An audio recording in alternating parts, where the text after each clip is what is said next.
12%, ladies and gentlemen. Stay until the end. I will show you what is this 12% about. So, thanks Magidan for raising this question. He's a member of this community. He asked, what is unit trust? Because most of us have heard about unit trust. We have our own perception, but we actually never really took the time to really understand, or we could not understand it.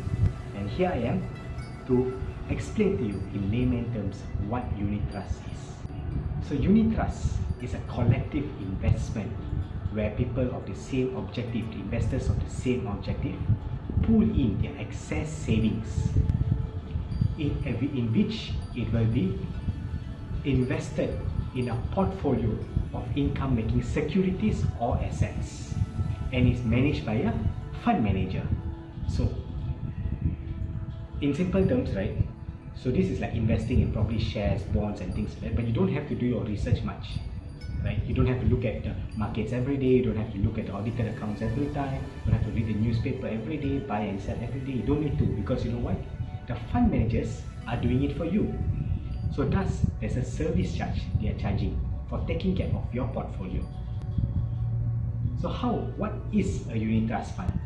So whatever pool of savings, the excess savings that the investors have put in, right, that amount of money is then invested to buy shares, bonds of entities that are doing well, right?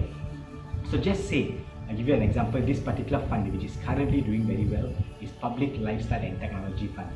So in this particular fund, the top 5 holdings, that means one of the top 5, these funds actually purchase the shares of these top 5 holdings, which is Microsoft, Apple, Samsung, Alibaba, and Amazon.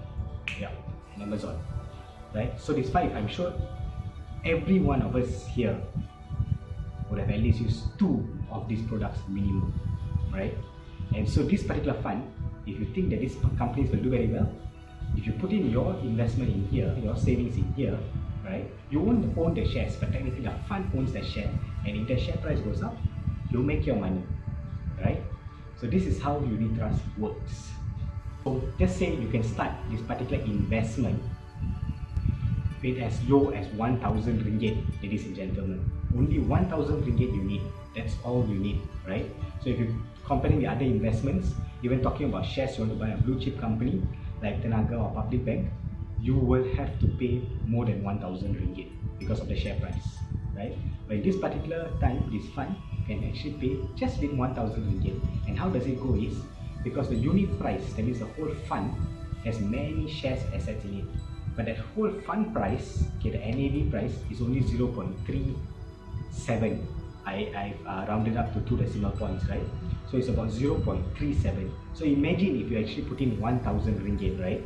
So 1,000 ringgit divided by 0.37, you actually own 2,700 units of this particular fund, right?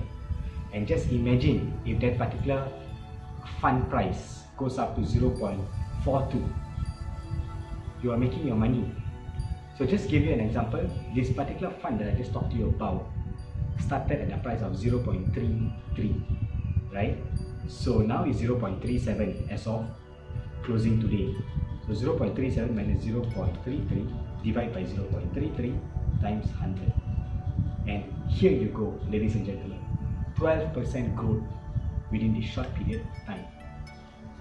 Isn't that good? So less work for you. Yes, you have to pay higher because there's a service charge, but otherwise you can reap the profit over years. So please have objective. What is your objective of you investing first, and then give me a call. Tiban Raj, your Millennial Financial Manager.